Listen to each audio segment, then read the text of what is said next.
Ao contrário do que muitas crianças gostariam, o aprendizado da escrita requer tempo, paciência e maturidade. Horas e horas sentada numa cadeira, muitas vezes as tarefas escolares não fazem sentido para a criança e algumas obrigações nem sempre são compreendidas. Por que todos devem escrever da mesma forma, isto é, com a mesma ortografia? Por que é preciso caprichar na letra? Por que a língua escrita tem regras de acentuação e pontuação? Discutir questões como essas pode enriquecer o processo de alfabetização. Levar para a sala de aula a história da língua escrita, contar para as crianças como o homem inventou o alfabeto, isso pode ajudar no aprendizado desse sistema de representação da língua falada. Como se aprendia a ler e escrever no passado? Todos os povos aprendem da mesma forma e com a mesma rapidez?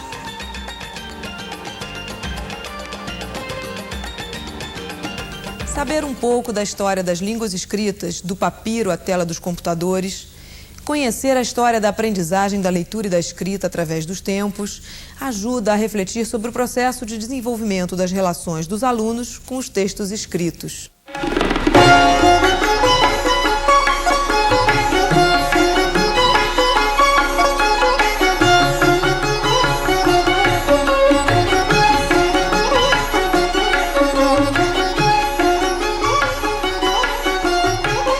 O Antigo Egito foi uma das primeiras civilizações a adotar a escrita como disciplina escolar. Tote, o deus da sabedoria na mitologia egípcia, havia criado o sistema da língua escrita e deu esse sistema de presente aos homens. Para os egípcios, aprender a ler e escrever equivalia a descobrir uma arte impregnada de magia e encantamento, que atribuía poderes supremos ao seu aprendiz. Os escribas eram os detentores desse conhecimento e os responsáveis por ensiná-lo aos jovens.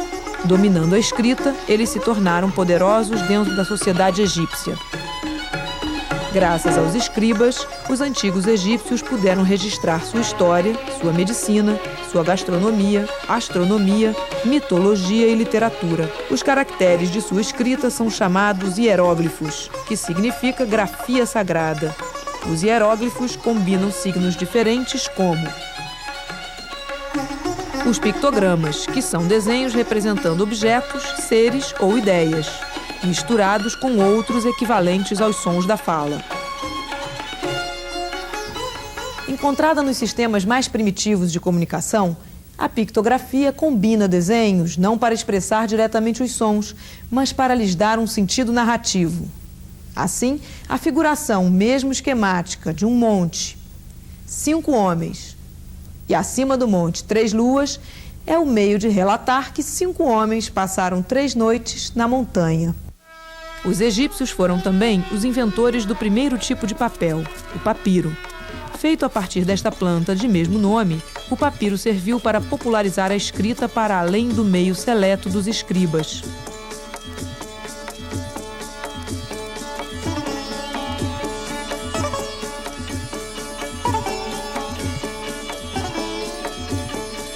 Para uma criança egípcia, o caminho da alfabetização era rigoroso. Um pequeno sinal de distração durante uma aula podia ser punido com uma surra de varas nas costas. O método dos mestres egípcios consistia em exercícios de memorização, leitura, cópias e ditados. Estratégias muito comuns em sala de aula ainda hoje, mas que nem sempre dão bons resultados.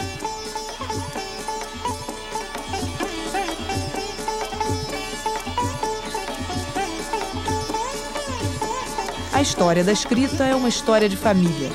A escrita árabe, como a escrita hebraica,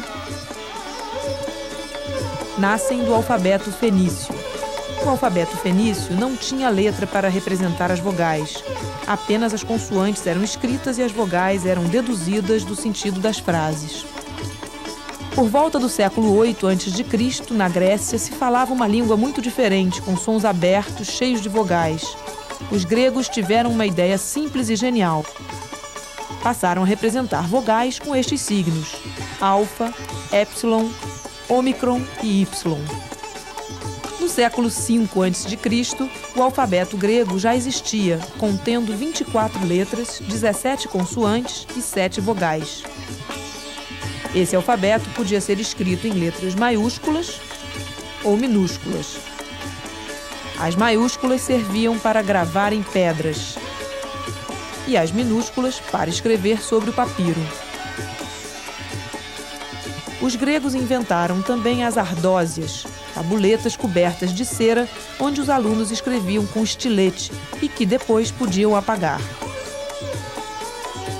Ao contrário dos egípcios, que puniam o erro dos seus alunos com castigos, os estudantes gregos podiam errar e refazer seus escritos. Com a invenção do alfabeto grego, surge uma das mais ricas literaturas de todos os tempos, representada por todos os gêneros: poesia, teatro, filosofia e história. É do alfabeto grego que nasce o nosso alfabeto latino. Na antiga escrita cuneiforme, nos hieróglifos dos egípcios, assim como nos caracteres chineses, cada signo equivale a uma sílaba ou a uma palavra. Para saber ler e escrever nesses sistemas, as pessoas tinham que conhecer e memorizar um grande número de signos. Na Mesopotâmia, era preciso aprender 600 caracteres para dominar a escrita cuneiforme. O estudante egípcio aprendia centenas de signos e o aluno chinês necessitava estudar 1000 caracteres. O alfabeto se diferencia desses sistemas, pois permite escrever tudo o que se quiser com um número muito menor de signos. Mesmo assim, as 26 letras do nosso alfabeto não traduzem todos os sons da língua. Daí as dificuldades que a aprendizagem da ortografia coloca. O surgimento do alfabeto põe a habilidade de ler e escrever ao alcance de um número muito maior de pessoas. Vou perguntar a um aluno em que lugar começou a escrita. Desenvolver um trabalho de pesquisa histórica junto ao de alfabetização significa criar uma situação de aprendizagem interdisciplinar que serve para introduzir conceitos ligados à construção da escrita através dos séculos.